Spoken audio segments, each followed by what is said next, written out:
in their presence, he was transfigured. His face shone like the sun, and his clothes became as white as light. The transfiguration of Jesus. It's the gospel we've just heard. And we might wonder why we have this gospel this Sunday. We always do. It's a fixture. But why? Last Sunday's gospel, Jesus goes into the wilderness for 40 days. That makes perfect sense at the beginning of Lent. And then the next 3 Sundays, here we'll be hearing the long Gospels about the meeting with the Samaritan woman, the cure of the man born blind, and the raising of Lazarus. And we can see how those connect with the baptism, which those who are on that path will receive at the Easter Vigil, and the promises of which we will renew. But I wonder if left to ourselves, we would ever have chosen this gospel as a gospel for a Sunday in Lent. I don't know if the Pope rang you up and said, you know, what gospel should we have on the second Sunday of Lent, as it were. Would we have thought of this one?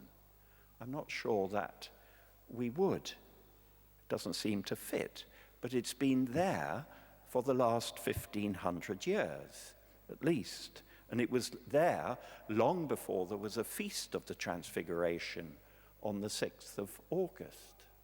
So why? And what does it have to give? Well, we might ask, what did it give Peter, James, and John? Jesus takes them, these 3, as it were, the inner core of his disciples, takes them up a high mountain where they could be alone. Now, that it all happened, that he did do this, that he took them up the mountain, and that something extraordinary happened, a manifestation of God, a theophany, as happened in a way to Moses by the burning bush, or to Moses and Elijah on different occasions on Mount Sinai, it all seems certain enough. This is credible. This actually happened. These 3 guys went up the mountain with Jesus, and he changed before them, as it were. And the cloud came upon them, and the voice, and so forth. So why? Why did it happen then for these 3 disciples? And why is it repeated now for us? Because Jesus wants to take us up this mountain. He is doing that in the liturgy as we speak, as it were. Well, here's a first thought, first answer perhaps. Just 6 days before, in the Gospels, in all 3 of the Synoptic Gospels, Jesus had asked his disciples, who do people say I am? And then, who do you say that I am? And Peter had come out with his famous answer, you are the Christ, the Son of the living God. Well, we might think, well, okay, well done, Peter. You've kind of passed your theory test. Now you've pressed the right button and given the right answer. But in fact, it was an extraordinary thing for Peter to say. There was huge courage in saying that. There was astonishing insight.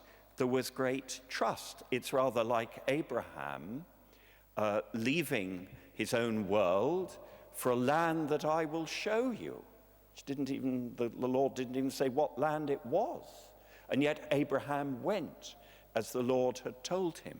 And Peter the fisherman, who quite often in the Gospels throws himself into the water, into the ocean of faith.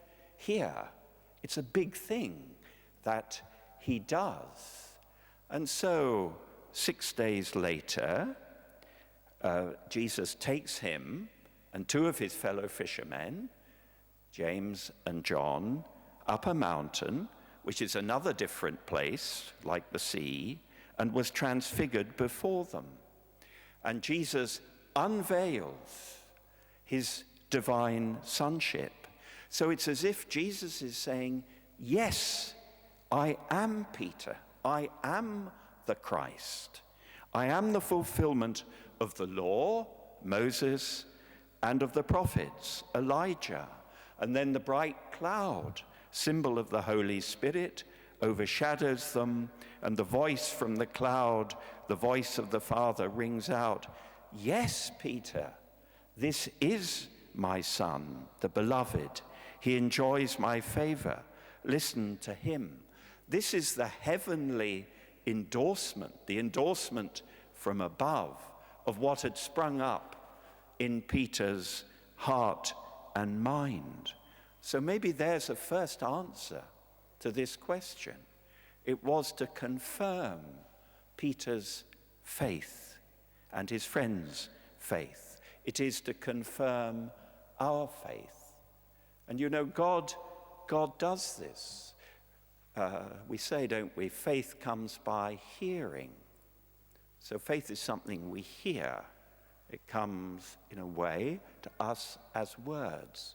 But then sometimes we see and we say, yes, this is the truth. And we should pray that happens to us as it happened to Peter.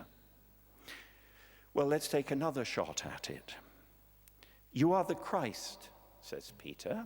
And then, this is just before, 6 days before, Jesus, says the gospel, began to show his disciples that he must go to Jerusalem and suffer many things from the elders and chief priests and scribes and be killed. And on the third day, we remember. On the third day, be raised, And we remember Peter's reaction. Peter, says the gospel, took Jesus. He took him. That was cheeky. And began to rebuke him. Now that's all the wrong way round. Peter suddenly says, no, Jesus, I've got you're off track here. Let me put you right. Well, as we know, Jesus in turn lets him have it. Get behind me, Satan. And then tells his disciples, all of the disciples, if they are to follow him, they must deny themselves and take up their cross. If they want to save their lives, they've got to lose it. Well, Peter, by this time, must have been, falling to bits, really, crumbling. And there it is. But, in fact, had he listened carefully, he'd have heard that Jesus was saying at the same time other things. Jesus says, I will be raised on the third day. Well, that sounds rather good. Here is how you save your life. The Son of Man will come in his glory. Now, it seems that neither Peter nor the disciples actually heard that. And why? Because our human psyche is far better at finding reasons for fear than finding reasons for hope. We're more naturally purveyors of bad news than of good news. And the unknown kingdom in our lives isn't sadness or unhappiness, it's joy. And now, today, 6 days later, Jesus takes Peter and his friends. It's the right way round now. Jesus is in charge and shows him and them the glory of the kingdom, shows them in anticipation the resurrection, shows them the life of the world to come. And he was transfigured before them, and his face shone like the sun, and his garments became white as the light. Jesus is the face of the Father, and his clothes, this is a long tradition, are us, his church, the people who cling to him and will be glorified too, indeed already are. So perhaps here's a second answer. Jesus wanted to change Peter's outlook. Jesus wanted to give him hope, to strengthen his hope, because we need lifting up above that dark inner gravity that's in all of us. I suppose it's legacy of original sin, which pulls us back to nothingness. Jesus takes them and us up a mountain, upwards, not downwards, a place where they could be alone, so away from all the usual human negativity, a place where they could see, a high place where they could see beyond the immediate, see further. It's hard not to think of the vision at the very end of the book of Revelation, when John, in the Spirit, is carried away to a great high mountain and shown the holy city, Jerusalem, coming down out of heaven from God, having the glory of God, radiant. So, surely Jesus here is saying, don't be fixated by the cross in a bad way. Don't be fixated by the suffering of life, all the negativity that there is in life.